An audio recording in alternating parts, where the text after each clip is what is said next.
মহান আল্লাহর দরবারে শুকরিয়া আদায় করি। এই রংপুর ৪ কাউনিয়া পীরগাছার সাধারণ জনগণ যারা ভোটাররা আমাদেরকে ভোট দিয়েছেন, যারা নানাভাবে আমাদেরকে সহযোগিতা করেছেন, তাদের প্রতি কৃতজ্ঞতা জানাই। আমাদের জোট সঙ্গী বাংলাদেশ জামাতে ইসলামের নেতাকর্মী, খেলাফত মজলিসের নেতাকর্মী, আমার দল জাতীয় নাগরিক পার্টি এনসিপি নেতাকর্মীরা দিনরাত পরিশ্রম করেছেন। আমাদের মায়েরা, আমাদের নারীরা তারা দিনরাত পরিশ্রম করেছেন। একেবারে শ্রমজীবী মানুষেরা পরিশ্রম করেছেন। এখানকার শিক্ষিত জনগোষ্ঠী, এখানকার কৃষক, শ্রমিক, সকল শ্রেণী পেশার মানুষেরা যে অক্লান্ত পরিশ্রম করেছেন, সেই পরিশ্রমের ঋণ আমি কিভাবে শোধ করবো আমি জানি না। আমি এত মানুষের এত ভালোবাসা আমি পেয়েছি। এই নির্বাচন করতে গিয়ে আমি কোনো প্রকার আর্থিক প্রস্তুতি নিয়ে নির্বাচন করতে আমি নামিনি, অথচ আমার ব্যাংক অ্যাকাউন্ট, বিকাশ এবং নগদে সারা বাংলাদেশের মানুষেরা প্রায় ২৭ লক্ষ টাকার মতো আমাকে অনুদান তারা দিয়েছেন। এবং কাউনিয়া পীরগাছার যারা জনগণ আছেন, বিভিন্ন সময়ে কেউ বা ৫০,০০০, কেউ বা ১,০০০, ৫০০ বা ১০ টাকা, ১ লাখ, এরকম নানা অঙ্কের তারা যে আমাকে অর্থটা দিয়েছেন, তার পরিমাণে প্রায় ৩.৫ লক্ষ টাকার উপরে। এই যে এত মানুষের ভালোবাসা, এত মানুষ তারা আজকে রোজা থেকে ভোট দিয়েছেন, এত মানুষ তারা পরিশ্রম করেছেন, যারা আহত হয়েছেন, যাদেরকে আজকে চড়থাপ্পড় দেওয়া হয়েছে, যারা আহত হয়েছেন, রক্তাক্ত হয়েছেন, এই প্রত্যেকটা মানুষ যারা দিনরাত খেটে খুঁটে পরিশ্রম করেছেন, সেই মানুষেরা যারা একেবারে মুরব্বী, একেবারে শিশু, তারা সকলে যে পরিশ্রমটা করেছেন, আমার আসলে উচিত এই প্রত্যেকটা মানুষের তাদের আসলে এক একজন করে আমার এই ঋণটা পরিশোধ করা প্রয়োজন। এটাই আমার কর্তব্য হওয়া উচিত। চায়ের কাপে সমাজ বদলের ঝর্ণা তুলে আগে গোছান নিজেকে। প্রিমিয়ার টাইটানিয়াম আলমিরা, গুছিয়ে ফেলুন জীবনটাকে। কিন্তু আসলে একজন একজন করে এত মানুষের ঋণ আমি শোধ করতে পারবো কিনা আমি জানি না। শুধু আমি সকলের কাছে দোয়া চাই, আল্লাহ যেন আমাকে দিয়ে এই বাংলাদেশের জন্য এবং আমার এলাকার জন্য এমন বড় বড় কাজ করার সুযোগ আমাকে দেন, যাতে করে তার মধ্য দিয়ে সকলের ঋণ একেবারে শোধ হয়ে যাওয়ার একটা ব্যবস্থা হয়।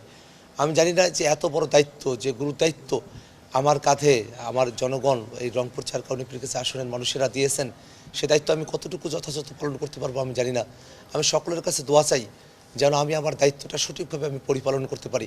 আমি যেসব প্রতিশ্রুতি দিয়েছি সেগুলো যেন আমি পরিপালন করতে পারি, তার থেকেও বেশি কাজ যেন আমি করতে পারি। আমার মানুষেরা যেভাবে আমার কথায় আমাকে প্রিয়পাত্র করে নিয়েছেন, আমি যেন কাজেও তাদের কাছে প্রিয়পাত্র হই। যে মানুষেরা আমাকে এতটা বিশ্বাস করেছেন, আমি দোয়া করি আল্লাহ যেন আমাকে চিরকাল সে বিশ্বাস ধরে রাখার মতো আমাকে সেই যোগ্যতা, দক্ষতা এবং সেই ধরনের পরিবেশ, সুযোগ আমাকে আল্লাহ রাব্বুল আলামিন দান করেন। আমি সকলের কাছে কৃতজ্ঞ। আমি এই আসনের প্রত্যেকটি ভোটারের কাছে কৃতজ্ঞ। এবং আমরা নতুন একটা কাউনিয়া পীরগাছা আমরা করতে চাই, নতুন একটা বাংলাদেশ আমরা করতে চাই। বিশেষত এই রংপুর ৪-এর পাশাপাশি রংপুরের যে ৬টি আসন, সেখানে ৫টি আসনে দাঁড়িপাল্লা এবং ১টি আসনে শাপলাকলি, অর্থাৎ ১১ দলীয় জোটের একটা বিজয়, এই আবু সাইদের ভূমিতে, এই শহীদের ভূমিতে এই যে বিজয়, সেই বিজয়টা আমাদেরকে একটা নতুনের বার্তা দেয়। আমরা নতুন এক বাংলাদেশের প্রত্যাশায় আছি। আল্লাহ রাব্বুল আলামিন যেন আমাদের সেই প্রত্যাশাকে কবুল করেন, এটাই প্রার্থনা। আচ্ছা, আপনি তো জয়ী হলেন, আপনার অন্যান্য যারা সহকর্মী আছে তারা জয়ী হলো না, এ ব্যাপারে কি বলবেন? আর একটা বিষয় জানতে চাই, এই যে পীরগাছা কাউনিয়ার মাঠ কিন্তু আপনার ছিল না, এই মাঠ হয়েছে, এবং বিশেষ করে এখানে জামাত এবং শিবিরের লোকজন আপনার সাথে ছিল কিনা? আমরা একটা জিনিস আপনাদেরকে আমি একটু অতিরিক্ত তথ্য হিসেবে বলতে চাই।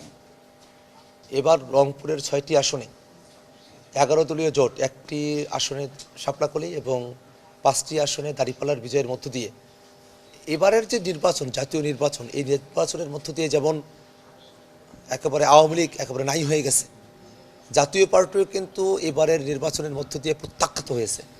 তারা ৫ আগস্টে যেমন প্রত্যাখ্যাত হয়েছিল, আজকে ১২ই ফেব্রুয়ারি রংপুরের জনগণ জাতীয় পার্টিকে প্রত্যাখ্যান করেছে, এই স্বৈরাচারের দোসরদেরকে প্রত্যাখ্যান করেছে। এটা আমাদের কাছে আর একটা বড় ধরনের বিজয়।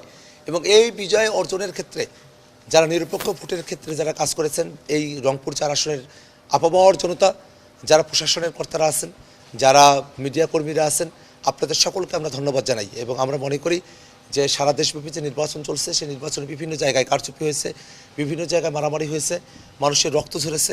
এই প্রত্যেকটা বিষয় নিয়ে আমাদের চলছিল বিশ্লেষণ চলছে। আমাদের দলের তরফ থেকে, আমাদের জোটের তরফ থেকে আমরা আলাপ আলোচনাগুলো করছি।